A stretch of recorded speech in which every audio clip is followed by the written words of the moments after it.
So ఇప్పుడు మన ఇండియాలో రాజకీయ నాయకులు కానీ లేదా మన సినిమా యాక్టర్లు కానీ వాళ్ళకు కొంచెం డబ్బు పేరు రాగానే వాళ్ళు ఒక బబుల్లోకి వెళ్ళిపోయి కొంచెం డిఫరెంట్గా బిహేవ్ చేస్తూ ఉంటారు. అట్లా మనం చాలా చూస్తున్నాము.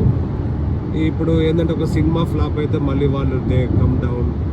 అట్లనే రాజకీయ నాయకులకు కూడా ఒక 5 years ఉంటుంది. ఆ తర్వాత వాళ్ళు కనుక ఇటువంటి ఇష్యూస్ ఉంటే మనం వాళ్ళకి ఓట్లు వేసి పక్క చెప్తాం. కానీ వెనకట చాయిస్ లేకుంటుండే. వెనకట రాజులు కదా, సో వాళ్ళు ఒకసారి రాజు ఏంటంటే good or bad they have to stay. వాళ్ళు ఏంటంటే ప్రజలు they have to put up with them. So ఏదో ఒక జోకు, ఒక రాజు ఇట్లంటే ఒక రాజు ఉంటుండే అన్నట్టు. ఆ రాజు ఒకసారి సభ పెడతాడు. సభ పెట్టి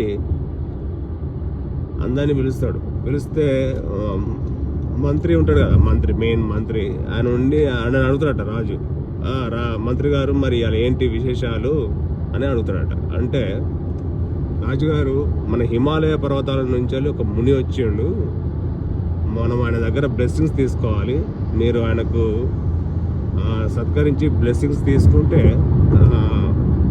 నమస్కారం చేస్తే మనకు పుణ్యం వస్తుంది, మీకు పుణ్యం వస్తుంది, మన రాజ్యానికి కూడా మంచిగా ఉంటుందని మంత్రి చెప్తాడు. అప్పుడు రాజు ఏమంటాడు అంటే, నేను ఎవరికి ఇటువంటి రాజు అనమాట, మన సినిమా యాక్టర్లు తర్వాత ఈ మన ముఖ్యమంత్రి టైప్లో, ఈ మంత్రుల టైప్లో రాజు.